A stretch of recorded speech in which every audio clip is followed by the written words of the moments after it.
and drive by the seaside and throw out the scandal bag full of garbage all the while. And nobody cares about the garbage. People who live near the gully, they don't intend to put their garbage in a bin and wait till the rubbish truck comes. They just intend to throw it over, especially when they see the water running. I used to clean the line daily, but it's so much for me alone to do. It needs like even 100 people to help do it.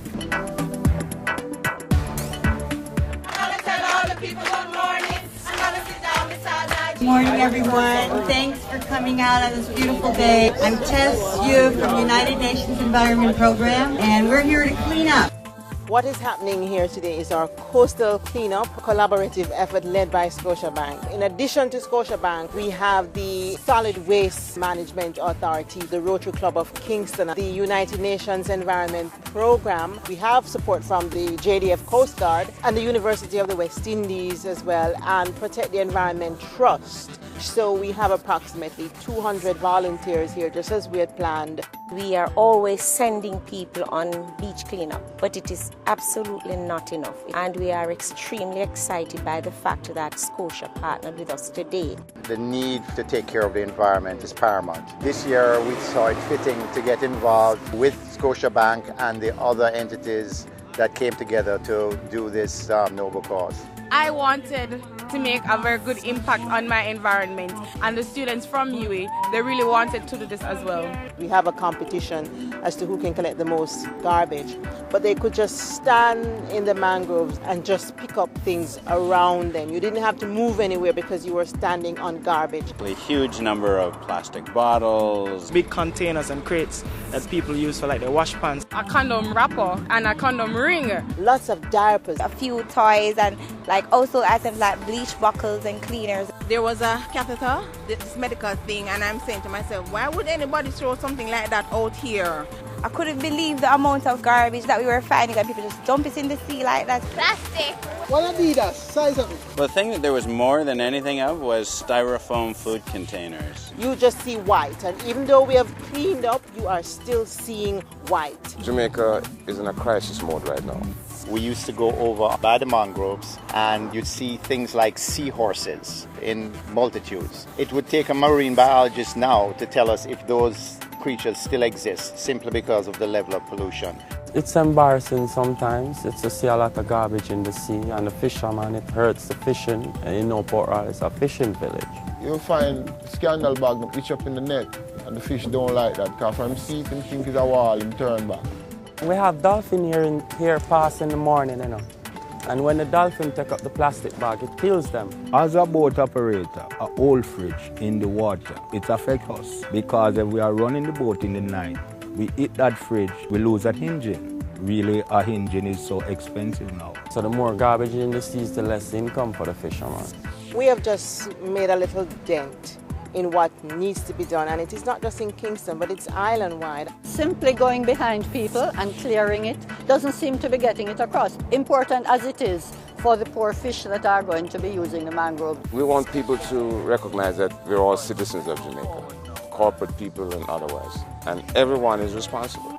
This ties in with Scotia Goes Green, because what we're really trying to do at Scotiabank is build the awareness. Our whole Go Green came out of both a concern for the environment, but also the passion of our employees. So following on this, we will be launching a competition, partnering with some key organizations and really asking communities, organizations from across Jamaica to tell us what they are doing to give back to the environment. If other corporate entities can be involved, as Scotiabank has been, as part of a process of really trying to utilize the models that we are working on at the university, I think this has a better long-term effect.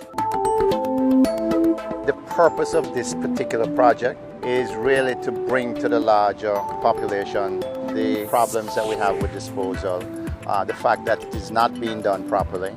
What we're doing here is a bittersweet experience. This is archaic, this is uncivilized, this is beyond caveman. It hurts me when I am in a bus or I'm in a car driving and I see somebody throwing things out the bus. In Jamaica, when you drink a bag juice, you just throw it through the bus window. It's not a pleasant sight to see. It is a sickness that we have. We're seeing bottles that are cleaning chemicals. These are very toxic substances that when they get into the water, forget your marine mammals, forget your sea turtles, forget your coral reefs. When tourists come and see all those garbage on the shore, it's not pleasant. The European visitor is now selecting their vacation destination and their hotels based on how environmentally friendly they are. If we don't take care of the environment, what we see here, we're going to see all over Jamaica. We allow as a people, as a nation, as a government, for something like that to be going on. It is destroying the harbour. Well, the harbour is finished, destroyed a long time. Hopefully it will bring awareness. Really shock people as to what we're doing to our environment. We are a people that unless you push us, we don't tend to do what we know is right. We have now got the message that the environment is an absolutely critical part of our survival. So we cut down a tree, make sure you plant back a tree. You know, we cut down some mangroves, let's make sure we plant back the mangroves. And they need to dispose of the garbage properly, such as the garbage bins not throwing it on the road or in the sea. Then the habit of burning it is even worse. The toxic fumes that are generated from when you burn plastic, any plastic, causes a lot of illnesses, particularly asthma in the children and elderly.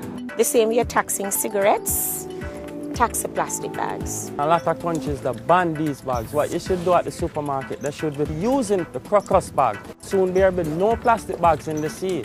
Biodegradable things are a bit more expensive up front, but in the long run, the plastic is far more expensive.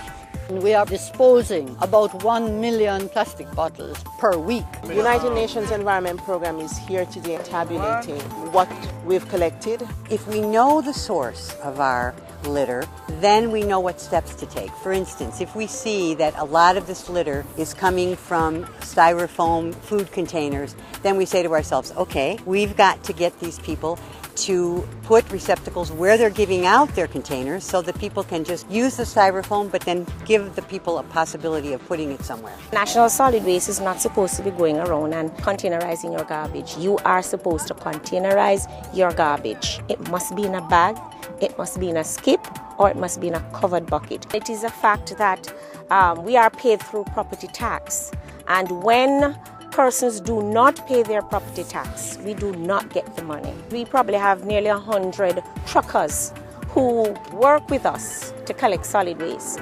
When we do not get the property tax, when we cannot pay them on time, they do not come and the garbage is left. So I want to implore people, please pay your property tax so that I can continue to do many, many more cleanups. We have receptacles all over campus where we collect the plastic bottles, and so we seek to recycle our waste. Everything can be recycled. None of this should be here or anywhere called Riverton.